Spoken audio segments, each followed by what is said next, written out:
আসসালামু আলাইকুম, কেমন আছেন আপনারা? আশা করি সবাই ভালো আছেন। আলহামদুলিল্লাহ আমিও ভালো আছি। আজকে রান্না করব মশলা ছাড়াই গরুর মাংস। মশলা মানে মশলা তো দিবই, কিন্তু হলুদ মরিচ ছাড়াই আর কি।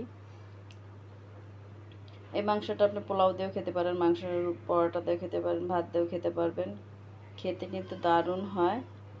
একদম আমি হাতে মাখাইয়ে প্রেশার কুকারে রান্না করব, একদম অল্প সময় হয়ে যাবে।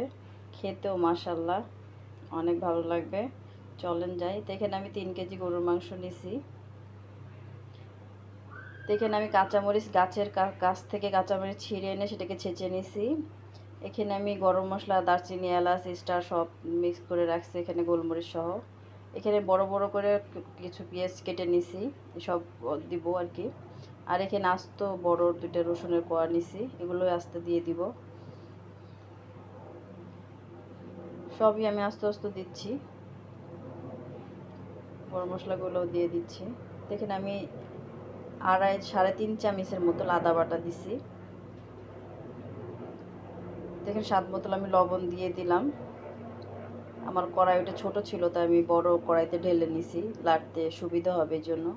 সামান্য একটু ধনিয়ার গুঁড়া দিছি, এটা দিলেও পারেন না দিলেও পারেন। তা আমি দিছি 1 চামচের মতো হবে দিছি। এখানে আমি 2 চামচ ভরে ভরে পাউডার দুধ দিছি। একদম সহজভাবে মশলা ছাড়াই খেতে যে এত ভালো লাগে, রান্না করে না খেলে বুঝবেন না। তো এটাকে আমি মাখায় নিচ্ছি।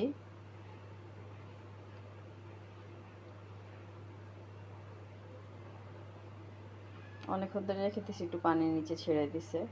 আমার এটা মাখানো হয়ে গেছে। মিনিমাম এটাকে আমি এক ঘন্টা মাখায় রেখে দিবেন যারা রান্না করবেন, তাহলে তাড়াতাড়ি হবে, আবার খেতেও কিন্তু খুবই মজা লাগবে। যাক, এটাকে 1 ঘন্টা যে পারবেন মাখায় রাখবেন। আমি 1 ঘন্টা রাখতে পারিনি, আমি আধা ঘন্টায় রাখছিলাম। রেখে এটাকে আমি প্রেশার কুকারে দিয়ে দিচ্ছি। এই যে প্রেশার কুকারে দিয়ে দিছি। প্রেশার কুকারে এটা আপনি 2-3টা বাসি একটু পানিও দিয়ে দিলাম। তো একটু লেড়ে পানির সাথে একটু ভালো করে মাখাই দিচ্ছি আবার আমি। হয়ে গেছে, এটাকে আমি এখন ঢেকে রেখে দেব। আমার 10 মিনিটেই হয়ে যাবে গরুর মাংস, মশলা ছাড়া গরুর মাংস। আমি বুঝতে পারিনি এটা এত মজা লাগবে।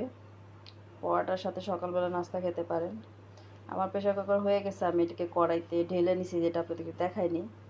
একদম সিদ্ধ হয়ে গেছে, মোমের মতো লেগেছে। তো এটাকে আমি আরেকটু চুলায় রেখে দিয়ে টানাইছি, আর একটু আর কি ঘনত্ব করছি এটাকে। দেখেন কেমন হয়েছে। অবশ্যই বাসায় ট্রাই করে দেখবেন।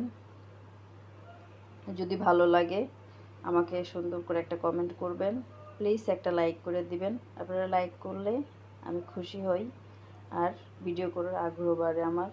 অনেক দিন ধরে ভিডিও দিই। দোয়া করবেন, ভালো থাকবেন। আল্লাহ হাফেজ।